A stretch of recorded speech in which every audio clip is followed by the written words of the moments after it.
पिछले कुछ हफ्तों से ईरान समर्थित यमन के हूती विद्रोहियों ने इजराइल पर अपने हमले तेज कर दिए हैं। इससे इजराइल में जबरदस्त खलबली मच गई। वक्त बेवक्त हूतियों की मिसाइलें इजरायली आसमान को चीरते हुए आ धमकती हैं। हूतियों के ताबड़तोड़ हमलों से इजराइल में दहशत का माहौल है। हूती विद्रोही यमन से इजराइल के कोने कोने में अपनी ताकत दिखाने से पीछे नहीं हट रहे हैं। इजराइल के एक से बढ़कर एक एयर डिफेंस सिस्टम तक भीगी बिल्ली बन गए हैं।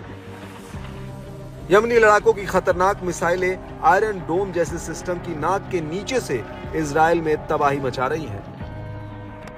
हूतियों की बढ़ती ताकत को अब ईरान का भी पूरा समर्थन मिल रहा है। अब ईरान के टॉप अधिकारी तक यमनी लड़ाकों की हौसला अफजाई करते नहीं थक रहे हैं। इस्लामिक रिवॉल्यूशन गार्ड्स कॉर्प्स के चीफ कमांडर ने भी हूतियों के हालिया हमले की जमकर तारीफ की। मेजर जनरल हुसैन सलामी ने गाजा में इजरायली हमले के बीच फिलिस्तीनियों की बहादुरी और साहसी से रक्षा करने के लिए यमन के हूती विद्रोहियों को सराहा है। उन्होंने कहा कि आखिरकार जीत हमारी ही होगी। ईरान का प्रतिरोध मोर्चा कमजोर नहीं हुआ है। हर कोई देख रहा है कि कैसे यमनी लोग फिलिस्तीन की रक्षा कर रहे हैं। हर शुक्रवार को गाजा के समर्थन में मार्च निकाल रहे हैं। सलामी ने यमनी लोगों की दृढ़ता और ताकत पर जोर देते हुए कहा कि हूती विद्रोही पहले से कहीं अधिक मजबूत हैं। हूतियों ने अब तक शानदार प्रदर्शन किया है। कोई ऐसी घटना नहीं घटी है जो इस हालात को बदल सके। गाजा में इजरायली हमलों के बीच सलामी ने कहा, यमनी अपना प्रतिरोध जारी रखेंगे और जीत हासिल करेंगे।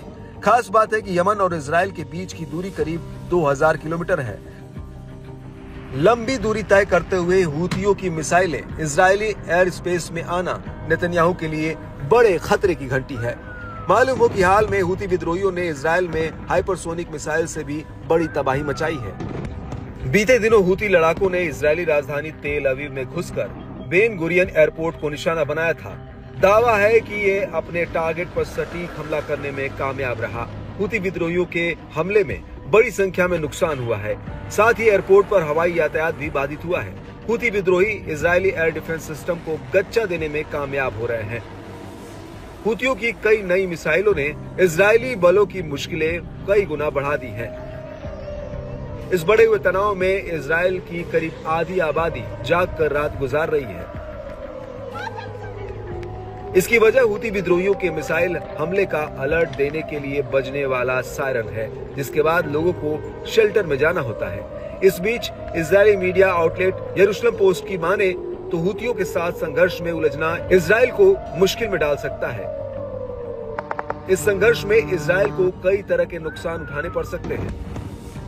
यमन में इजराइल के हमले तेज करने से हूती भी इजराइल में अहम ठिकानों को निशाना बना सकते हैं। हूतियों के पास मिसाइल और ड्रोन का बड़ा जखीरा है।